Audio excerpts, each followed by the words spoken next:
Gênesis capítulo 1. Nós vamos ler só a metade do versículo. Esse versículo é muito grande, então vamos ler só a metade dele. No princípio, Deus. No princípio, Deus.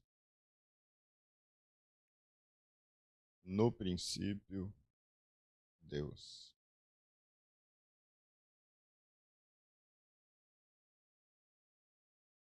O livro de Gênesis é um livro justamente que a palavra Gênesis significa justamente começo ou começos, princípio ou princípios.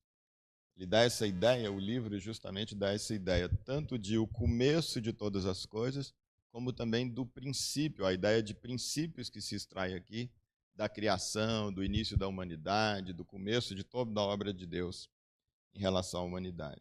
Então, quando a gente, no livro de Gênesis, que é o livro do princípio, ou o livro dos princípios, sempre que a gente lê o livro de Gênesis, a gente tem que ler e pensar assim, o que está por trás disso daqui? O que tem por trás aqui desse acontecimento? O que tem de princípio aqui para a gente extrair para a nossa relação com Deus, para a nossa caminhada com Deus? Quando a gente lê aqui, no princípio, Deus, eu já começo justamente pensando o quê? No princípio, Deus. E aí ele vai partir para vários verbos. O primeiro aqui é justamente criou Deus os céus e a terra, mas é então antes, a ideia, se aqui está dizendo que no princípio Deus criou os céus e a terra, então esse no princípio já nos dá a ideia de quê? De que antes de que tudo existisse, que a gente tem ideia do que é a existência, que é céu, terra, tudo que é material, antes de tudo já existia alguma coisa. Deus. Então, essa informação que o livro justamente de Gênesis, o livro do princípio ou dos princípios no passe, é algo muito importante.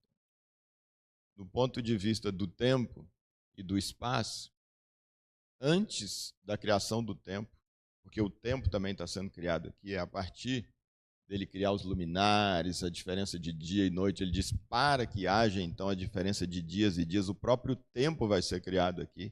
Então, antes do tempo e antes do espaço, já existia Deus. Daí a força dessa expressão, no princípio, Deus. Se no princípio Deus, então antes de todas as coisas Deus. Se antes de todas as coisas Deus, no livro de Gênesis, no livro dos princípios, essa é além de uma informação, isso nos passa um princípio que está por trás dessa informação. Que princípio é esse? Que Deus deve estar antes e acima de absolutamente tudo na nossa vida. Deus deve estar acima e antes de absolutamente tudo na nossa vida. No princípio, Deus. Antes de qualquer coisa, Deus. Acima de qualquer coisa, Deus. Esse é o princípio que rege toda a criação e, portanto, que rege toda a humanidade. E é o princípio que nós tanto temos ignorado. Todos nós, seres humanos. Abre comigo, por favor, a Bíblia agora no livro de Mateus.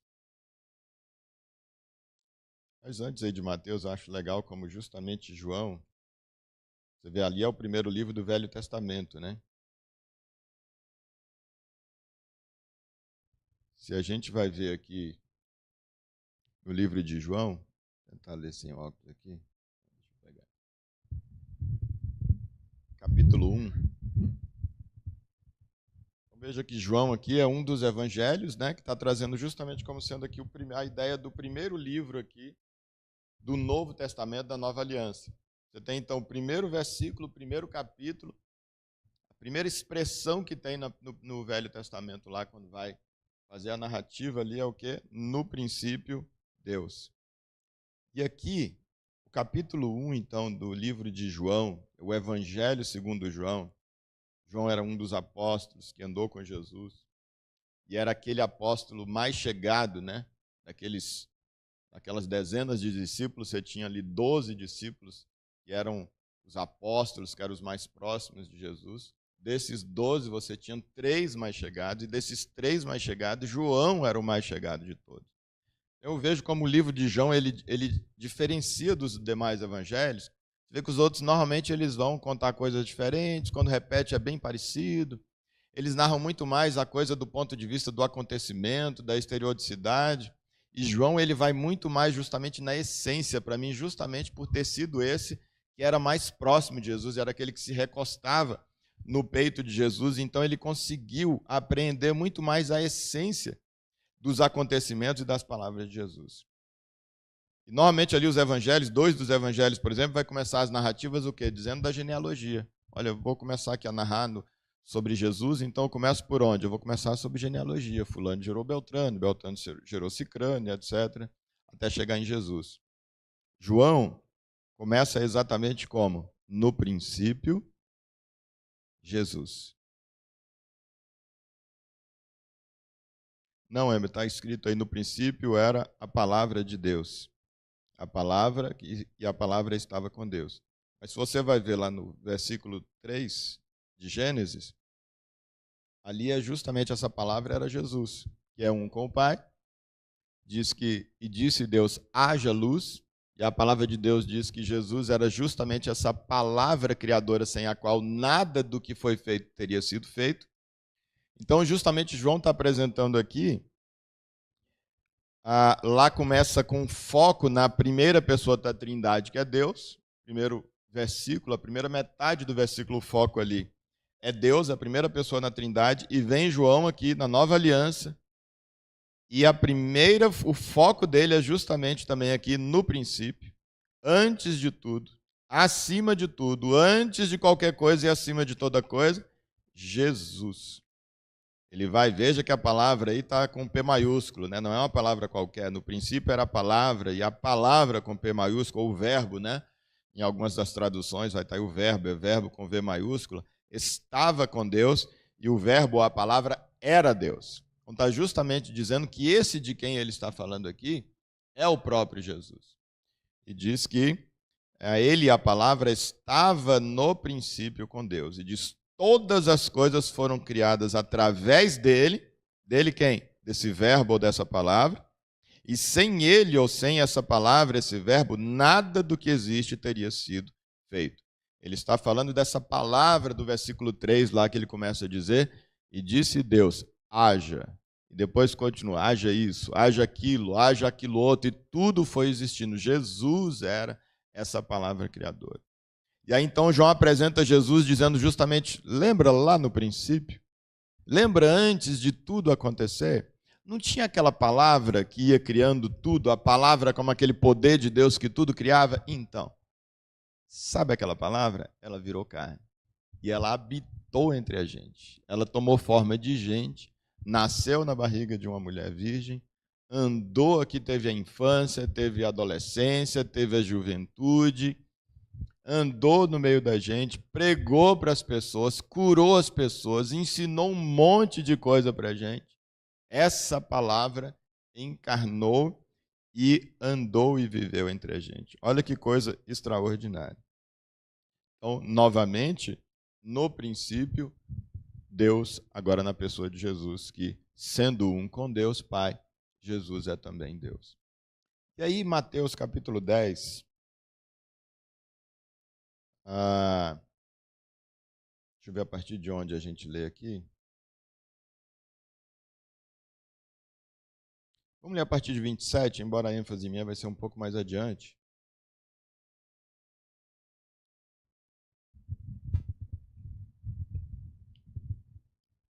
Eu vou daqui a pouco pedir para o pessoal do louvor para voltar e ministrar de novo essas músicas para a gente, tá bom? A gente já está terminando aqui. Eu vou pedir para vocês, para a gente ter novamente as mesmas músicas que vocês cantaram, que vocês possam ministrar para a gente de novo, por favor. Tá bom? Versículo 27 do capítulo 10 de Mateus. O que vos digo na escuridão, dizei-o à luz do dia. E o que se vos diz ao ouvido, proclamai-o do alto dos telhados. E não temais os que matam o corpo, mas não têm poder para matar a alma. Temei antes aquele que pode destruir no inferno tanto a alma como o corpo. Não se vendem 2 pardais por uma moedinha de cobre? Mesmo assim, nenhum deles cairá sobre a terra sem a permissão do vosso Pai. E quanto aos muitos cabelos da vossa cabeça? Estão todos contados. Por isso, não temais, bem mais valeis vós do que muitos passarinhos. Assim sendo, todo aquele que me declarar diante das pessoas, também eu o declararei diante do meu Pai que está nos céus. Entretanto, qualquer que me negar diante das pessoas, também eu o negarei diante do meu Pai que está nos céus. Veja que aqui, quando ele está falando, ainda não é a ênfase nossa, é ali mais para frente, mas veja que Jesus está falando sobre a salvação aqui, não é aquele que o declarar diante da igreja, fazendo uma confissão de fé, ou que o declarar na hora do louvor, levantando as mãos, não é o que aquele que diante das pessoas que são igualmente crentes, igualmente evangélicas, levantam a mão e se declaram, se mostram como sendo pessoas de Jesus, mas ele diz aquele que declarar diante das pessoas, declarar Jesus e reconhecê-lo. E diz também que qualquer que negá-lo diante das pessoas, também ele o negará perante o seu Pai que está nos céus. Não penseis que eu vim trazer paz à terra. Não vim trazer paz, mas espada. Pois eu vim para ser motivo de discórdia entre o homem e o seu pai, entre a filha e a sua mãe, e entre a nora e a sua sogra. Assim, os inimigos do homem serão os da sua própria casa.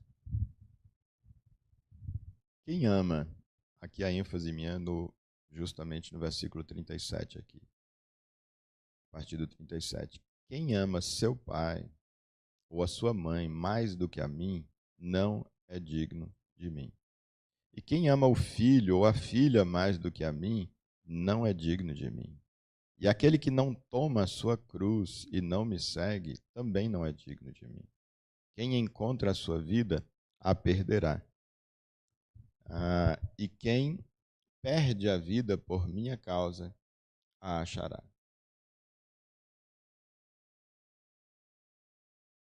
Às vezes eu olhava esse texto assim e ficava pensando assim, gente, acho que Jesus tinha um problema, acho que ele precisava de um terapeuta, assim, como é que pode? Acho que Jesus tinha um problema pessoal muito sério, assim, uma carência gigante. Como assim? Me incomodava quando eu lia isso. Às vezes eu dizia assim, como assim? Amar mais do que meu pai, amar mais do que a minha própria vida, mais do que meu filho. Cara, que carência é essa de Jesus? É como eu chegar para o tio Margarida e dizer assim, tio Margarida, se o senhor não me amar mais do que sua filha, mais do que sua mãe, não esquece. Ou se eu me ama mais do que sua filha e mais do que sua mãe, ou então esquece, a gente não vai ter nada. Imagina dizendo isso para o Timar, vai dizer, cara, o Emer está com um problema. De repente Jesus chega e diz assim, olha, sabe sua mãe, a pessoa que você mais ama, seu pai, seu filho, se você não me amar mais do que a eles, você não é digno de mim. Eu falo, Jesus, algum problema, alguma coisa errada aqui.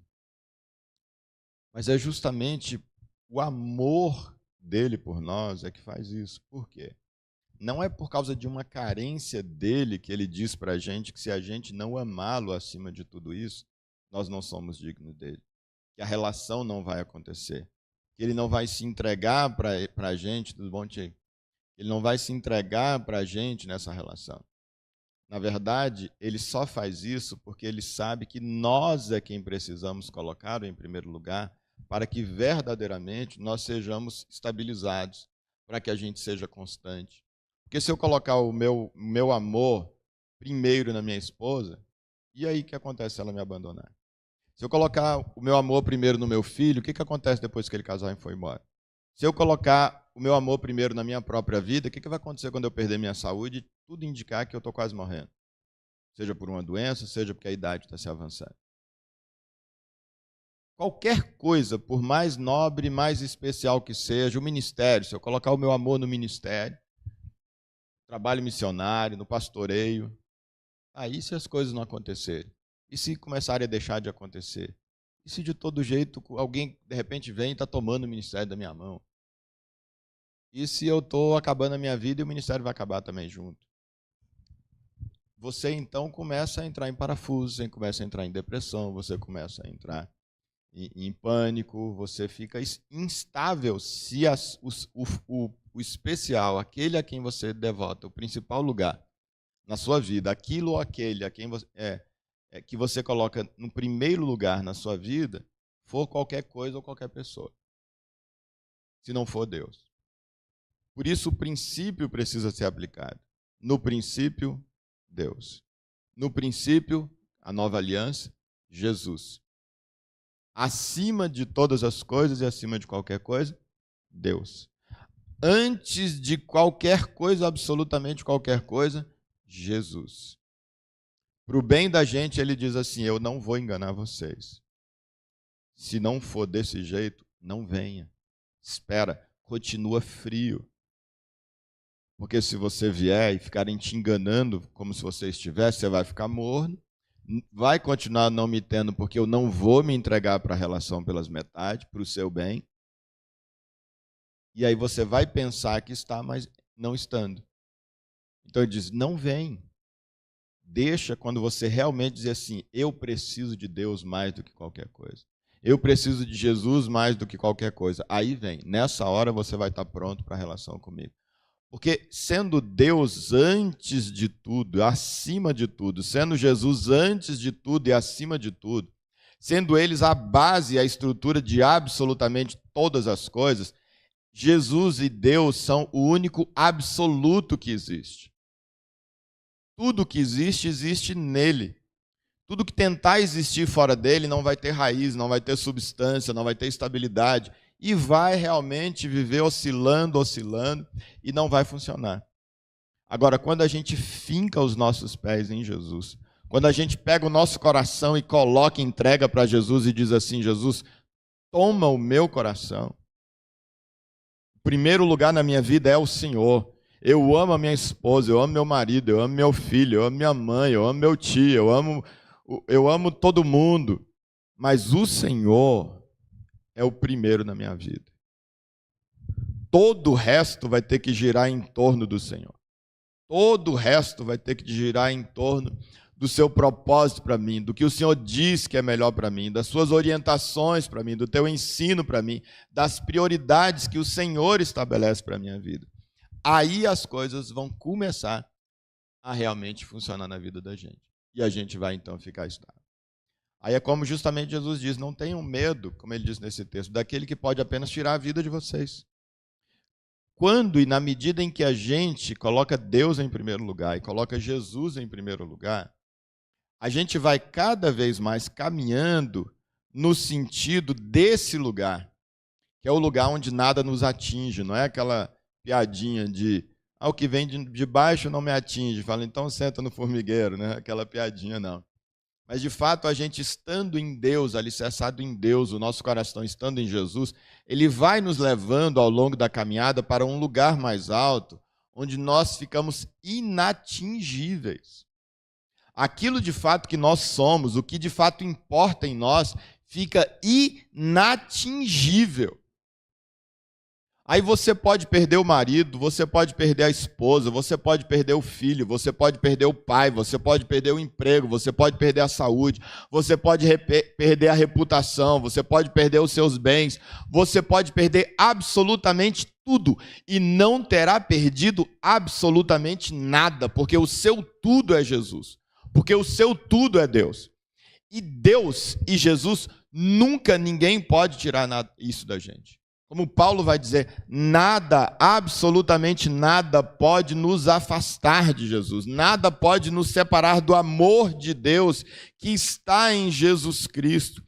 Nem a morte, nem a vida, nem principados, nem demônios, nem anjos, nem a morte, nem a vida, nem riqueza, nem pobreza, nem o bem-estar, nem o mal-estar, nem a doença, nem a saúde, nem a vida, nem a morte. Ele diz, nada nos separará do amor de Deus que está em Jesus Cristo. Então, se eu coloco a minha vida, eu coloco o meu coração em Deus, e o primeiro na minha vida é Jesus, a primeira relação na minha vida é Jesus, e nada me separa dele, então qualquer perda que eu tiver não será perda. Não do ponto de vista realmente da existência que realmente importa, que é a espiritual. Aqui nós estamos apenas passando por aqui. Nessa terra, tudo que Deus nos der, de mais precioso que seja, e por mais belo que seja, comparado com o que Deus tem para a gente na eternidade, no subjetivo, para fora desse tempo e desse espaço, é absolutamente nada. Não, é muito. Meu pai é demais, minha mãe é demais, meu filho sim, mas comparado com o que Deus tem para a gente, é nada.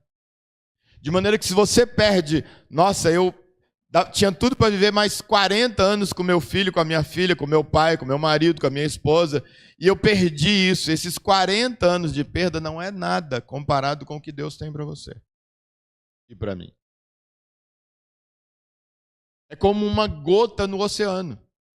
O tanto de água que o oceano tem, você pega uma gota, qualquer bênção que Deus tenha para mim e para você nessa vida é como comparar uma gota com o oceano. Por isso que a gente vendo a história de Jó e vê lá que, poxa, Jó perdeu os seus bens, perdeu os seus filhos, todos os seus filhos. E de repente Deus então traz de volta, dá outros filhos para ele, mas não são aqueles filhos que ressuscitaram. Mas aquela perda para Jó, que realmente o primeiro lugar para ele era Deus, o anseio da vida dele era Deus, a paixão da vida dele era Deus, o que realmente ele ansiava no final das contas era Deus. Realmente ele não teve perda. Por mais absurdo que isso possa parecer. E enquanto nós realmente não tivermos o Espírito Santo, porque a nossa razão nunca vai alcançar isso, porque a nossa razão é parte desse tempo, é parte dessa criação, é parte do que Deus justamente criou. Essa verdade precisa ser plantada no nosso espírito. Só o Espírito Santo pode fazer isso. Por isso que Jesus, quando ele foi se despedir dos discípulos, ele falou para os discípulos assim, nossa, eu ainda tenho muita coisa para falar para vocês. E ele já tinha falado um monte de coisa. 3 anos e meio falando. Depois de 3 anos falando todos os dias com os discípulos, ele chega e ainda pega aqueles últimos capítulos de João ali, a partir do 13, 14 mais ou menos, e ele vai falando de carreirinha. E de repente ele diz assim, nossa, eu ainda tinha muita coisa para falar com vocês. Só que vocês não seriam capazes de entender agora. Mas eu vou, e o Espírito da verdade que eu vou mandar, ele vai falar para vocês todas as coisas que eu quero dizer, mas eu não tenho como dizer. Olha, se Jesus, com a capacidade argumentativa dele, a capacidade mental de Jesus, intelectual de Jesus, a capacidade de comunicação de Jesus, ele diz, eu não sou capaz de compartilhar com vocês, nesse plano da razão, algo que eu quero compartilhar, mas que vocês não vão entender, imagina eu aqui, imagina a gente.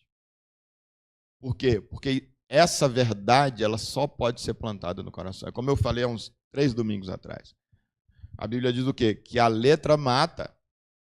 Essa verdade de que antes e acima de tudo Deus, e de que se não for para amar Jesus mais do que tudo, do que seu pai, sua mãe, seu filho, ele diz, não adianta nem vir, isso mata. Você diz, então, desculpa, mas eu não vou amar esse Deus que eu não conheço mais do que minha mãe, do que meu pai, mais do que meu filho, mais do que a minha esposa, mais do que a minha vida. Desculpa, eu não vou. Se essa verdade não for plantada no coração da gente, não vai fazer sentido. E a gente vai fazer como quem? A gente vai fazer como aquela multidão que veio até Jesus para a terceira multiplicação dos pães. E aí Jesus então disse para eles, vocês estão vindo só por causa da multiplicação dos pães, né? Estão vindo só por causa do pão que perece, né? E Jesus disse, não façam isso. Não venham por causa do pão que perece. E olha que sem o pão a gente não sobrevive, hein? Jesus diz, não venham por causa do pão que perece. Venha antes por causa do pão que não perece, que sou eu. Do alimento espiritual que sou eu. E Jesus começa então a dizer, meu corpo, minha carne é comida, meu sangue é bebida. Quem não comer de mim, não beber do meu sangue, não tem lugar comigo. Não é digno de mim. Não vai caminhar comigo. Quando Jesus começa então a falar isso, o que a multidão faz? Começa a ir embora. Ele diz, nossa, que discurso duro. Do mesmo jeito que é duro esse discurso de Deus acima de tudo, de absolutamente tudo e antes de absolutamente tudo. E Jesus antes de tudo e de absolutamente tudo. E que se eu não amar meu pai, não amar Jesus mais do que meu pai, minha mãe, do que meu filho, do que o meu irmão, do que todo mundo e do que todos, e do que minha própria vida, Jesus não vai me aceitar. Quando ele diz não é digno de mim, ele está dizendo eu não vou me entregar para um relacionamento com vocês. É duro esse discurso. Se a gente for realmente honesto com a gente, esse discurso é duro com a nossa razão.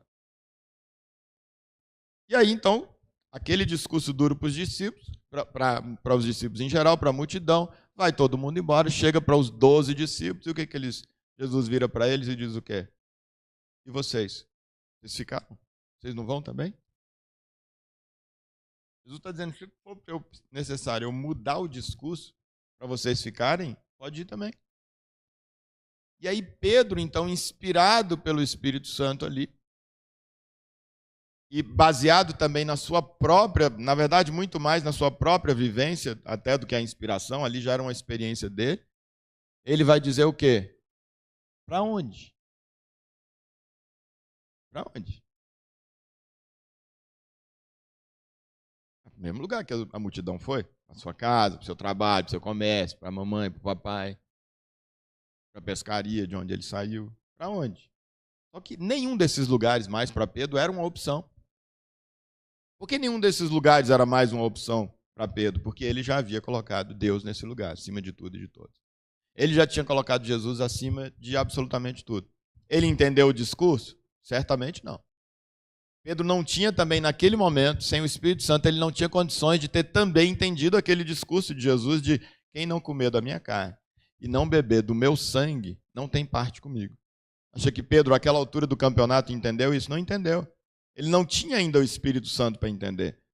Tanto que ele não falou, não foi, imagina, a gente entendeu, eles que não entenderam. Eu não vou. A gente ficou porque a gente entendeu. Não. Ele diz, a gente ficou porque, apesar de também não ter entendido, a gente não tem para onde ir. A relação com Deus só é uma relação verdadeira e genuína quando a gente chega nesse nível. Eu não tenho para onde ir. Ou é o Senhor, ou não é mais nada. Todo o resto tem que girar em torno do Senhor. Essa é a resposta que Deus espera para a gente, essa é a resposta que no princípio Deus exige de todos nós e espera de todos nós. É que sempre que a gente tiver uma oportunidade de virar as costas para Deus, de dizer não para Deus, de rejeitar Deus, de rejeitar os seus ensinamentos, de rejeitar os seus princípios, de rejeitar os seus valores, de rejeitar as suas prioridades, a gente vai dizer assim, para ir? Para onde? Não tem para onde ir. No princípio, Deus. Enquanto não for assim, não começou nem a ser. E essa é a beleza do Evangelho. Como que pode isso? Como é que a gente pode, então... Porque ninguém absolutamente chegou nesse ponto de realmente Jesus estar acima de tudo num nível absoluto e que não tem mais nada, em algum momento que seja, em alguma medida, e que se coloque acima de Deus. Que não vá nunca fraquejar nisso e Deus então vai dizer, então sai fora. Jesus diz o quê? Jesus diz, eu sou o caminho, a verdade e a vida. Nós estamos falando justamente de um requisito para a vida, o relacionamento, o restabelecimento da relação com Deus é vida. E Jesus está dizendo, eu sou a vida. Você quer vir a mim para você ter vida? Então renuncia tudo e vem e me coloca no primeiro lugar na sua vida. Quando você me põe em primeiro lugar, aí eu vou me revelar para você. Isso é vida. Só que isso não acontece de uma maneira absoluta do dia para a noite, de uma hora para outra. Mas Jesus não diz apenas eu sou a vida e eu sou a verdade. Ele diz eu sou também o caminho. Quem está no caminho já está 100% na verdade.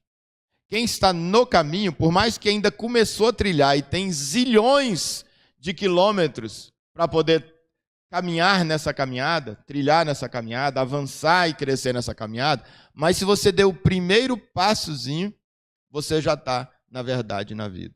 Não depende do tanto que você já aprendeu, do tanto que você já acertou, do tanto que você já renunciou, pai, mãe, filho, papagaio, periquito, a própria vida para abraçar Jesus. O que depende é que você deu o primeiro passo e que você não recuou nesse primeiro passo. E que você vai dando esse passo e vai nessa caminhada com Jesus no sentido dessa renúncia. E quanto mais, então, você caminha nisso, tanto mais essa renúncia passa a ser uma realidade, tanto mais Deus se revela através do Espírito Santo para você e para mim. Quanto mais ele se revela para nós, tanto mais sentido faz essa renúncia, e a gente percebe que tanto mais preparado agora a gente está para amar o nosso marido, a nossa esposa, o nosso filho, o nosso pai, a cuidar melhor da nossa própria vida, a dar valor para a nossa própria vida. E aí a gente renuncia mais ainda a esse amor, para dar mais espaço ainda para Deus nos encher, dando passos nessa caminhada, e aí mais ainda então Deus nos enche, e quanto mais Ele nos enche, mais capacitado agora a gente está para amar as pessoas ao nosso redor, e ter comunhão com elas, agir da maneira correta com elas, abençoá-las e ser para elas o que Deus espera que a gente seja. E a gente renuncia um pouco mais ainda esse amor em relação a eles e coloca um pouco mais Deus ainda de novo mais acima, e tanto mais a gente vai amá-los, tanto mais a gente vai cuidar deles.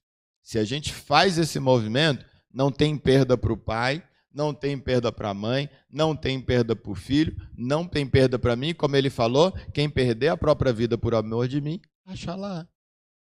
Quem perder o pai por causa do amor a mim, acabou foi achando o seu pai. Porque quando você renuncia a isso, deixa de colocar o seu pai no primeiro lugar, para me amar, você vai encontrar em mim a capacidade para devotar para o seu pai o verdadeiro amor, aí agora que você tem tudo para conquistar seu pai. Se você tira a sua esposa, seu marido do primeiro lugar, e coloca Deus em primeiro lugar, e ama em primeiro lugar, agora é que você tem capacidade de amar verdadeiramente seu marido e sua esposa. Então não tem perda. Mas não pode ser, e esse é o grande perigo, que muita gente tem feito num pseudo-evangelho, é que quando a gente fala isso, é dizer assim, tá, nossa, então eu amo papai demais, mamãe demais, eu amo meu marido, sou louco no meu marido, estou para perder ele. Não, então eu vou para a igreja. Eu vou parar de amar meu marido, porque eu vou para Jesus, que Jesus vai me dar meu marido de volta. Eu vou para a igreja por causa do meu marido. Não, é isso. Eu vou para a igreja porque Deus vai abençoar a minha vida. Nisso não é colocar Deus em primeiro lugar. Eu vou para a igreja porque Deus vai abençoar as minhas riquezas, vai me dar saúde.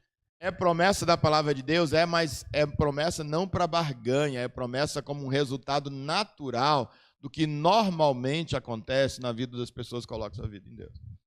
E não vai acontecer, inclusive, com todo mundo. Na velha aliança era garantido para todo mundo. Na nova aliança vai acontecer com alguns, que os planos de Deus para um vai ser para um lado, para um vai ser para o outro lado. Então tem que colocar genuinamente e não como um meio. Não é usar Deus como um meio para eu poder atingir aquilo que eu verdadeiramente amo. Mas é verdadeiramente renunciar. É como aconteceu com Abraão. Abraão, qual era o grande prêmio, a grande promessa de Deus para Abraão? Um filho, a partir do qual todas as famílias da terra seriam abençoadas. Era a promessa para ele. E quando Deus dá esse filho, e esse filho está jovenzinho, o que Deus chega para ele e diz? Abraão, pega, sabe aquele filho, a partir do qual eu disse que vou te dar tudo, que se eu tirar ele, você não tem mais nada, porque toda a promessa está em cima dele? Então, pega esse filho, vai lá, leva ele no monte, e você pega e sacrifica ele para mim. Mata o filho, sem o qual nada do que eu prometi para você vai acontecer. Ele vai lá e obedece. Quando ele está para realmente sacrificar o seu filho, ele diz, opa, para. Só queria ver. Você ia fazer mesmo. Ele diz, porque ele sabia que ia ressuscitar. Tá. Sabia que ele tinha esse poder. De fato, a Bíblia vai dizer isso. Ele sabia que ele poderia até. Agora, se ele só fez porque ele tinha absoluta certeza de que Deus ia ressuscitar, então não teria surtido o efeito da renúncia que Jesus falou. Uma coisa é saber que, para me abençoar, e a minha bênção é o próprio Deus, né? Mas a verdadeira bênção, se precisar, Deus ressuscita. Se não precisar, é porque não vai mais passar por ali. Esse é que tem que ser o compromisso da gente nesse nível. Então, às vezes, não, porque eu sei, então eu vou fazer, porque eu sei que Deus vai ressuscitá-lo, na pior das hipóteses. Não, então não é porque realmente você descansa em Deus. Deus é o maior interessado em que você ame as pessoas que estão à sua volta. Esse é o mandamento que ele colocou no mesmo nível do mandamento do amor a ele próprio. Ele é o primeiro interessado que eu e você amemos os nossos pais, os nossos filhos, os nossos maridos, as nossas esposas, que amemos a nossa vida. Ele é o primeiro interessado nisso. Só que o que ele está dizendo é, se você não colocar as coisas no devido lugar, se você não colocar, em princípio, Deus acima de tudo e antes de qualquer coisa, não vai acontecer nem isso que eu quero para você. Você vai viver uma vida lastimável e terrível. A melhor vida que você puder levar vai ser uma grande perda. Acredite, é o que Deus está dizendo. Então, ou nós acreditamos na palavra de Deus ou nós não acreditamos. Se a gente acredita, aí o segundo passo é claro, é dizer assim, cara, minha razão acredita, o meu espírito não alcançou. Então, Deus, planta essa verdade no meu espírito, Espírito Santo de Deus, traz o espírito da letra para o meu coração para isso fazer sentido no meu espírito. E assim me fortalece, me dá graça para eu viver isso. Até onde deu para eu alcançar com a razão, eu alcancei. E agora, então, eu vou tomar essa decisão e eu vou começar a trilhar esse caminho. E na medida em que Deus vai me lembrando, eu vou, então, ainda como quem está no tempo da lei, que apenas faz por uma consciência, no meu dia a dia, e eu percebo que eu não estou priorizando Deus nas minhas finanças. Eu não estou priorizando Deus no meu tempo de dedicação para a leitura da Bíblia. Eu não estou priorizando Deus no meu tempo de oração, de devocional. Eu não estou priorizando Deus na minha vida de jejum. Eu não estou priorizando Deus no tempo que eu dedico para evangelismo, para estudar a palavra de Deus, para compartilhar a palavra de Deus. Na medida em que Deus vai me mostrando que isso não está acontecendo, eu vou reajustando a minha vida. Isso é estar na caminhada. O que não é estar na caminhada é eu tomo a decisão hoje, sem ter mudado nada, com a minha razão, meu coração ainda não mudou nada. Mas Deus começa a me mostrar e eu continuo não fazendo nada. Aí eu saio do caminho. Se eu não estou mais no caminho, porque eu não estou progredindo, veja que é um caminho, não é uma parada. Se é um caminho, eu preciso estar trilhando. O caminho você está sempre avançando. E quando a gente se recusa a algo que o Espírito Santo sensibiliza a gente, o que acontece? Eu não estou mais no caminho. Se eu não estou mais no caminho, eu não estou mais na verdade nem na vida. Eu posso ter avançado mais do que um cara que acabou de se converter. Já fiz muito mais do que ele. Mas é como a gente falou naquele dia, não tem a ver com o que eu faço ou deixo de fazer, mas por que eu faço e deixo de fazer. Se é porque eu estou em Cristo, estou me relacionando com Ele, ou se é porque eu não estou nele. Isso é o que conta. Então a pessoa já tem um monte de tempo, como o profeta vai dizer, aquele que viveu a vida toda como um justo. No final da vida abandonou o caminho de justiça, Deus não vai se lembrar de um só ato de justiça dele. O que importa é como é que você terminou sua vida. Terminou sua vida no caminho ou não. Ele diz da mesma forma o cara que é o ímpio. Passou a vida toda praticando a iniquidade. Aí no final da vida alguém foi lá e pregou para ele, ele se converteu. E ele mal começou a viver uma vida de justiça, ele foi ceifado. E Deus diz assim, Deus não vai se lembrar de nenhum caminho dele do período de iniquidade. Só vai lembrar dos atos de justiça dele.